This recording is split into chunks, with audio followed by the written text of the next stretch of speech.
Hi friends, welcome back to Maloo's Kitchen. ഇന്ന് ഞാൻ റെഡിയാക്കാൻ പോകുന്ന ഒരു സ്വീറ്റ് ഡിഷാണ്. അപ്പോൾ ഞാനിങ്ങനെ കുക്കിംഗ് റിലേറ്റഡ് വ്ളോഗ്സ് ഒക്കെ വായിക്കുന്ന ടൈമിൽ എനിക്ക് പെട്ടെന്ന് മനസ്സിൽ വന്ന ഒരു ഐറ്റം ആണ് കേട്ടോ ഇത്. മൈസൂർ പാക്ക് എനിക്ക് ഇഷ്ടമാണ്. അപ്പോൾ ഇത് ഞാൻ കണ്ടപ്പോൾ വിചാരിച്ചു വളരെ സിമ്പിളായിരിക്കും റെഡിയാക്കാനെന്ന്. പക്ഷേ ആദ്യത്തെ 2 പ്രാവശ്യം റെഡിയാക്കി നോക്കിയപ്പം സത്യം പറഞ്ഞ ഫ്ലോപ്പായിപ്പോയി. 3ാമത്തെ പ്രാവശ്യമാണ് എനിക്ക് കറക്റ്റായിട്ട് കിട്ടിയത്. കറക്റ്റ് ഇതിൻ്റെ ഒരു പാകം മനസ്സിലാക്കി കഴിഞ്ഞിട്ടുണ്ടെങ്കിൽ പിന്നെ സിമ്പിളാണ്. പിന്നെ നമ്മൾ എപ്പോഴും ഉണ്ടാക്കുന്ന ഒരു ഡിഷ് അല്ലല്ലോ ഇത്. അപ്പോൾ നിങ്ങളെല്ലാവരും വീട്ടിൽ ട്രൈ ചെയ്ത് നോക്കണം. അപ്പം ഞാനിത് എങ്ങനെയാണ് റെഡിയാക്കിയെന്ന് നമുക്ക് നോക്കാം. നമ്മൾ മൈസൂർ പാക്ക് റെഡിയാക്കുന്നതിന് വേണ്ടിയിട്ട് ആദ്യം നമ്മൾ കുറച്ച് സാധനങ്ങൾ റെഡിയാക്കി വെക്കണം. ഫസ്റ്റ് എന്ന് പറഞ്ഞിട്ട് നമ്മൾ ട്രേ ആണ്. ട്രേയിൽ ഞാൻ കുറച്ച് നെയ്യ് ഗ്രീസ് ചെയ്തിട്ട് ഇവിടെ റെഡിയാക്കി വെച്ചിട്ടുണ്ട്. പിന്നെ അതുകൂടാതെ ഞാനിവിടെ എടുത്തിരിക്കുന്നത് നമ്മൾ മൈസൂർ പാക്ക് റെഡിയാക്കുമ്പോൾ 1:1:1 എന്നുള്ള ഒരു റേഷ്യോയിലാണ് നമ്മൾ എല്ലാ ഇൻഗ്രീഡിയൻസും എടുക്കുന്നത്. അപ്പോൾ ഞാനിവിടെ എടുത്തിരിക്കുന്നത് 1 കപ്പ് കടലമാവ്. ഇത് നല്ലപോലെ ഒന്ന് റോസ്റ്റ് ചെയ്ത് അതിൻ്റെ ഒരു കടലമാവിൻ്റെ മണമൊക്കെ മാറി ഒന്ന് റോസ്റ്റ് ചെയ്ത് വെച്ചിട്ടുണ്ട്. അതുകൂടാതെ ഇതിൻ്റെ അകത്തൊരു 1/4 ടീസ്പൂൺ മഞ്ഞൾപ്പൊടിയും കൂടി ചേർത്തിട്ടുണ്ട്. ഞാനിവിടെ എടുത്തിരിക്കുന്നത് 1 കപ്പ് പഞ്ചസാര. അതുകൂടാതെ ഞാൻ 3/4 കപ്പ് നെയ്യും 1/4 കപ്പ് സൺഫ്ലവർ ഓയിലുമാണ് എടുത്തിരിക്കുന്നത്. ഇത് വേണമെങ്കിൽ നിങ്ങൾക്ക് 1 കപ്പ് നെയ്യ് മാത്രമായിട്ട് യൂസ് ചെയ്യാവുന്നതാണ്. അപ്പം ഞാൻ ആദ്യം പറഞ്ഞ പോലെ തന്നെ നെയ്യും അതേപോലെ എണ്ണയും കൂടി ഒന്ന് ചൂടാക്കി എടുക്കുകയാണ്. ശ്രദ്ധിക്കേണ്ട കാര്യം മീഡിയം ഫ്ലെയിമിലായിരിക്കണം തീ ഇടേണ്ടത്. ഇപ്പം മീഡിയം ഫ്ലെയിമിലിട്ടിട്ട് പിന്നെ നിങ്ങൾ ചെയ്ത് തുടങ്ങുന്ന സമയത്ത് ലോ ഫ്ലെയിമിലോട്ട് ആക്കിയാൽ മതി. അപ്പോൾ എപ്പോഴും നെയ്യ് ഇങ്ങനെ ചൂടായിരുന്നോളും. അപ്പോൾ ആ ചൂടായ നെയ്യ് വേണം നമ്മൾ എപ്പോഴും ചേർത്ത് കൊടുക്കാനായിട്ട്. അതിന് വേണ്ടിയിട്ടാണ് ഞാനിനി ഇവിടെ റെഡിയാക്കാൻ പോകുന്നത് പഞ്ചസാര പാനിയാണ്. അതിന് വേണ്ടിയിട്ട് 1 കപ്പ് പഞ്ചസാരയാണ് എടുത്തിരിക്കുന്നത്. അപ്പോൾ നിങ്ങൾക്ക് വേണമെങ്കിൽ 1.25 കപ്പ് വരെ പഞ്ചസാര എടുക്കാം. ഞാനിപ്പോൾ ഒരു മീഡിയം മധുരത്തിലുള്ള മൈസൂർ പാക്കാണ് റെഡിയാക്കുന്നത്. ഇതിനകത്തേക്ക് ഞാൻ 3/4 കപ്പ് വെള്ളമാണ് ഒഴിക്കുന്നത്.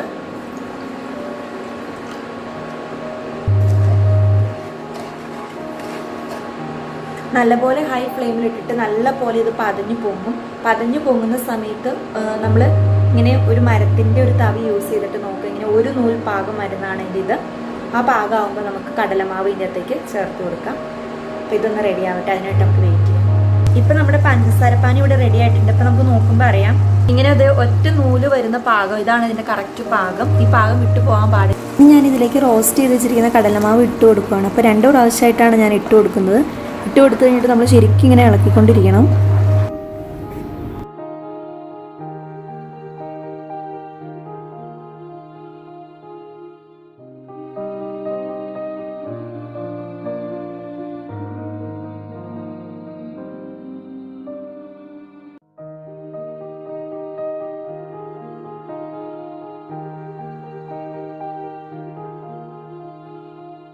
അപ്പം നിങ്ങളിത് ചെയ്യുമ്പോൾ ലോ ഫ്ലെയിമിലിട്ടിട്ട് വേണം ഇതെല്ലാം ചെയ്യാനായിട്ട്. അതുകൂടാതെ ഞാൻ ഇതിനകത്തേക്ക് 1/2 ടീസ്പൂൺ ഏലക്ക പൊടിച്ചതും അതേപോലെ കുറച്ച് ഉപ്പും കൂടി ചേർത്ത് കൊടുക്കുന്നുണ്ട്. എന്നിട്ട് എല്ലാം കൂടി നല്ലപോലെ ഒന്ന് മിക്സ് ചെയ്ത് കൊടുക്കാം.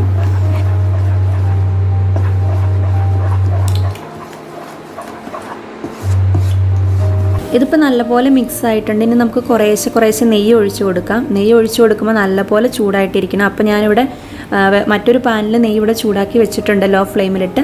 അത് കുറേശ്ശെ ഒഴിച്ചു കൊടുത്ത് നല്ലപോലെ ഇളക്കി കൊടുക്കണം. പിന്നെ ഇതിൻ്റെ ഒരു പാകം എന്ന് പറയുന്നത് നമ്മൾ നെയ്യ് ഒഴിച്ചു കൊടുക്കുമ്പോൾ നെയ്യിൻ്റെ അകത്തേക്ക് അബ്സോർബ് ചെയ്യാത്തൊരു സിറ്റുവേഷൻ വരും. അതാണ് ഇതിൻ്റെ പാകം എന്ന് പറയുന്നത്. പിന്നെ ഫൈനൽ സ്റ്റേജ് ആയി കഴിയുമ്പോൾ മേളിൽ നല്ലപോലെ ബബിൾസ് വരും. ഇതേപോലെ ഈ ഡാർക്ക് കളറിൽ നിന്ന് മാറിയിട്ട് ഒരു ലൈറ്റ് ഷെയ്ഡിലോട്ട് മാറും.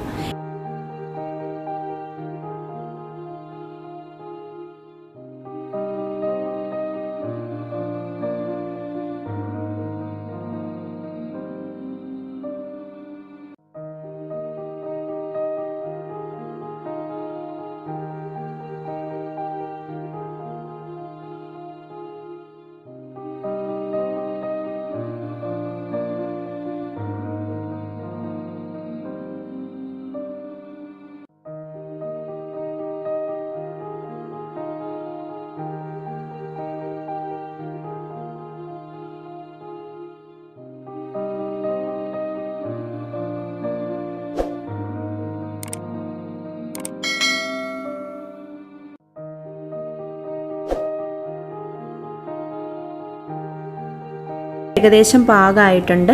ഞാൻ നേരത്തെ റെഡിയാക്കി വെച്ചിരിക്കുന്ന ട്രേയിലോട്ട് ഇത് മാറ്റുവാണ്.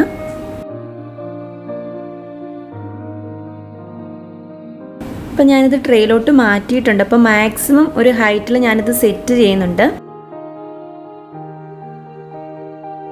അപ്പോൾ 5 മിനിറ്റിനുള്ളിൽ തന്നെ ഇതൊന്ന് ജസ്റ്റ് ഇങ്ങനെ കട്ട് ചെയ്ത് കൊടുക്കുക.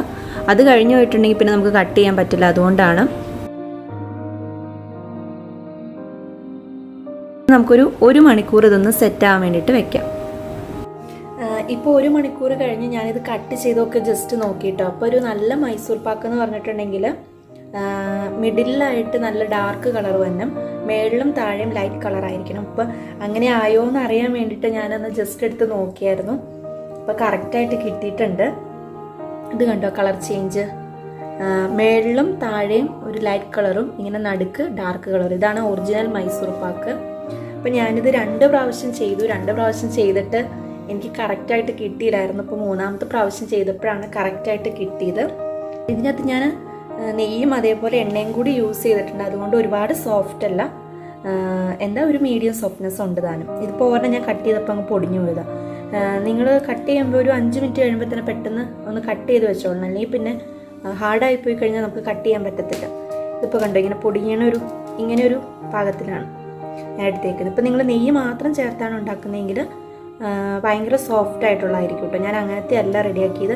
ഫ്ലേവർ ഇല്ലാത്ത ഏതെങ്കിലും ഒരു ഓയിൽ യൂസ് ചെയ്ത് നിങ്ങൾക്ക് റെഡിയാക്കാം.